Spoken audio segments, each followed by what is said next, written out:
Įsivaizduokite vieną popieriaus lapą, kuris vertas daugiau nei prabangus automobilis. Ir tai ne vienas banknotų, kurie kažkada buvo naudojami apsipirkti. Tai egzempliorius, kuris niekada nepateko į apyvartą. Jis buvo naudojamas ne Europoje ar Amerikoje, o ne didelėje salų valstybėje Indijos vandenyne, Zanzibare. Šiandien sužinosime, kodėl vienas šio krašto banknotas tapo legenda numizmatų pasaulyje. Aptarsime kitus šios laidos banknotus ir atskleisime 10 faktų apie paslaptingąją salą. 1908 m. sausio 1 d. Zanzibaro vyriausybė pirmą kartą išleido savo banknotus 5, 10, 20 ir 100 rupijų nominalus. Juos spausdino garsi Londono spaustuvė Waterloo & Sons, ta pati, kuri gamino banknotus dešimtims Britų imperijos kolonijų.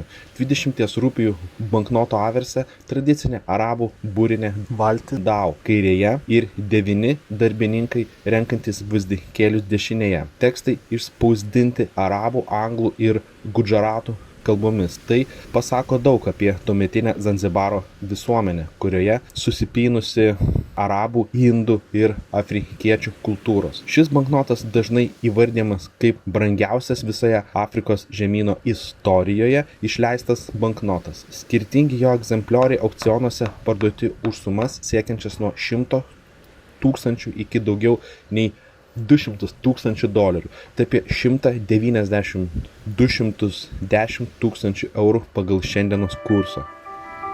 Kodėl jis taip vertinamas? Pirma, itin maža dalis tiražo išliko iki šių dienų. Zanzibaro rupija buvo naudojama vos 28 metus, nuo 1908 iki 1936, kol ją pakeitė Rytų Afrikos šilingas, o senieji banknotai buvo demonetizuoti ir didžioji dalis sunaikinta.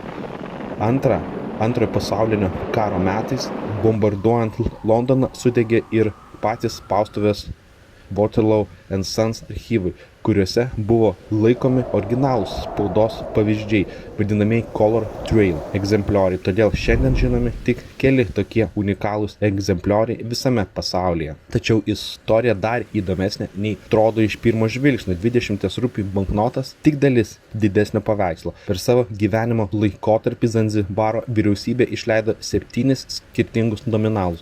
1, 5, 10, 20, 50, 100 ir 500 rupijų.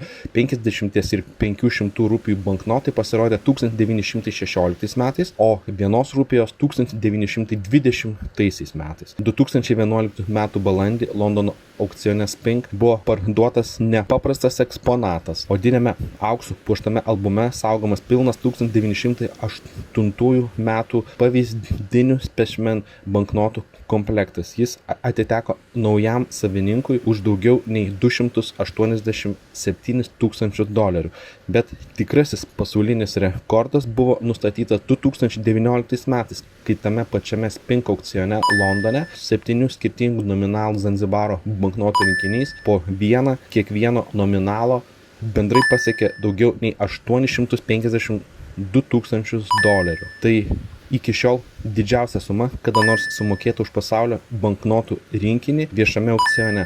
Tas pats aukcionas atskleidė ir tikrai vertingiausią Zanzibaro banknotą. Tai ne 20 rupijų nominalas. 500 rupijų banknotas išleistas 1920 metais vienas pats parsidavė už $288 000. 50 rupijų banknotų, kurio kainą būtų sunku nuspėti. Tame pačiame 2019 aukcione jis pasiekė $180 000. Taigi šis nominalas tikrai egzistuoja ir yra labai vertingas, tiesiog jis retai patenka į aukcionus. Dabar, kai žinome pinigų istoriją, pažvelkime į pačią salą, kurioje šie banknotai gimė.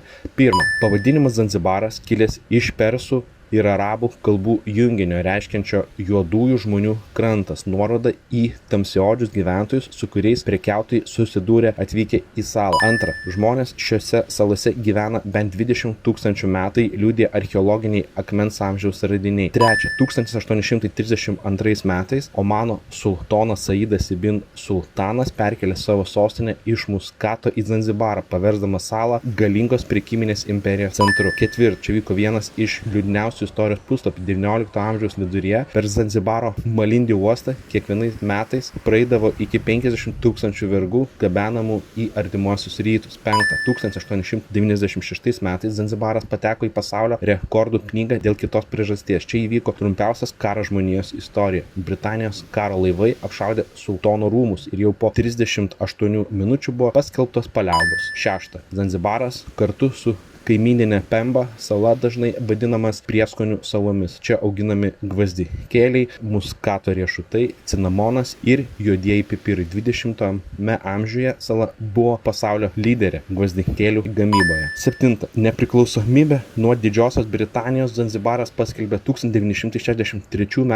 gruodžio 10 d. Tačiau jau po mėnesio 1964 m. sausio 12 įvyko revoliucija nuvertusi sultoną. Vos kelias savaitės po revoliucijos tų pačių 1964 balandį šalis susijungė su kaimyninė Tanganika ir įkūrė dabartinę Tanzaniją. Taigi visiškai savarankiška Zanzibaro valstybė gyvavo tik kelis mėnesius. 1973 metais Zanzibaras tapo pirmąja vieta į pietus nuo Sacharos, kur pradėjo veikti spalvotos televizijos transliacijos net anksčiau nei žemyninėje Tanzanijoje. 9. Zanzibaro Stone Town senasis miesto centras įtrauktas į UNESCO pasaulio paveldo sąrašą dėl unikalaus architektūros mišinio, kuriame susipynė arabų, persų, indų ir europietiškos tradicijos. 10. Be Fredžio Merkurio Zanzibaras davė pasauliui ir 2021 metų Nobelio literatūros premijos laureatą Abdul Razaką Gurnah, gimusi čia 1948 metais. Tad kitą kartą, kai išgirsite žodį